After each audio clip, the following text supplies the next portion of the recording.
All right, guys, our next bit of movie news today is not actually movie news. In fact, it has nothing to do with movies at all. I wanted to throw this in here because this was so interesting to me. Yeah, I mean, the Olympics have now declared that breakdancing is an official Olympic sport coming up in the Paris 2024 games. Like I said, this is not movie news. This isn't even really entertainment news. This is more sports news. I think this is wonderful. I think this is genius. I think it's brilliant. I think this is a long time coming. And not just breakdancing, as this article in Deadline goes on to point out. Oh shoot, where was it? I just had it. Yeah, here we go. The Olympics announced on Monday that the competitive dance form will be among the new sports set to debut during the 2024 games. The Olympics website says that breakdancing, skateboarding, sport climbing, and surfing will be new categories for the next Summer Olympics. I think that's really cool. It's not just breakdancing, it's breakdancing, skateboarding, sport climbing, and surfing. And not only that, I think the even bigger story than this is the article goes on to say, while the announcement surely brought on a range of reactions from excitement to confusion, it wasn't the only Olympics-related news to gain attention. The Olympics also announced that the Paris 2024 Games will feature a historic 100% gender equality in its athlete quotas. There will be exactly 50% female and male participation in the next installment of summer events, surpassing that of Tokyo in the 2020 Olympics. I think this is really cool, man. I think this is something that has been coming for a while. I think the writing was on the wall. I mean, obviously skateboarding, breakdancing, but also sport climbing. That, like, right now I'm getting images of Tom Cruise in Mission Impossible 2, just like climbing up the mountain, or whatever that thing was in southern Utah.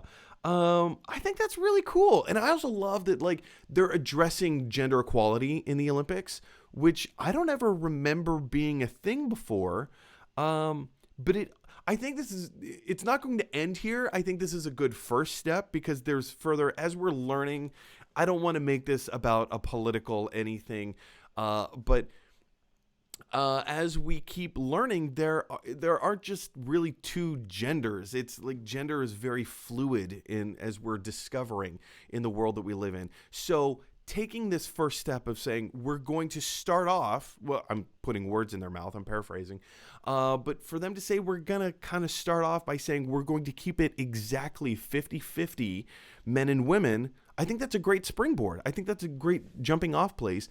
And then we're not addressing all the big issues right now, but I think that's a great place to start off. And in future installments of the Olympics, we can tend to be a little bit more inclusive in that regard. Giancarlo, what are your thoughts about, like, all these new sports and also, like, the gender equality issue going on?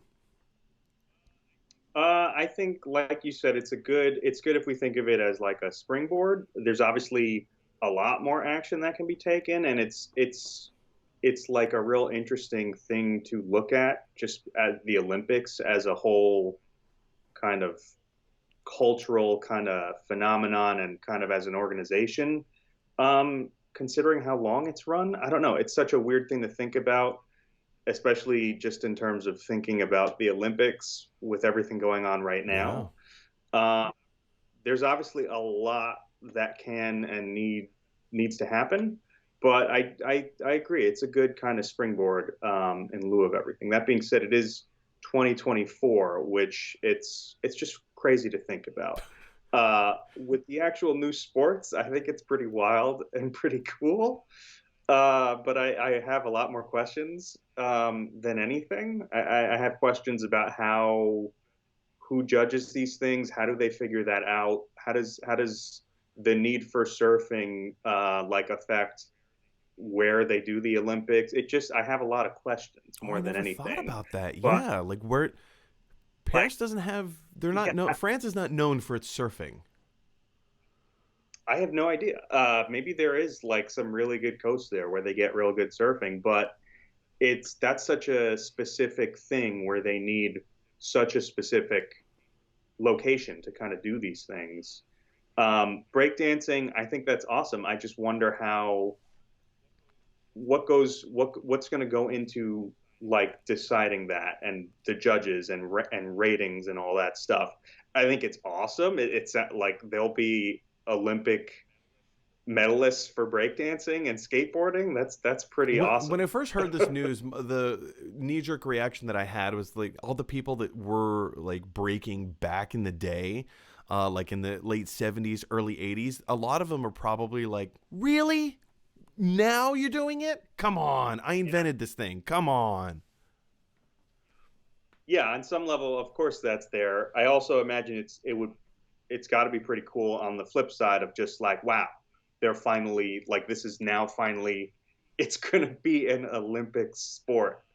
Uh, that's pretty cool. That's pretty It's pretty awesome. wild. You know?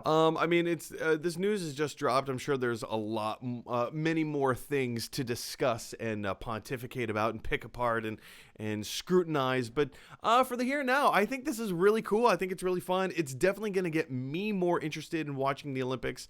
Is it going to get you more interested in watching the Olympics? And to Giancarlo's point, how do you think that they're going to judge or grade some of these things? Like, how do you grade surfing?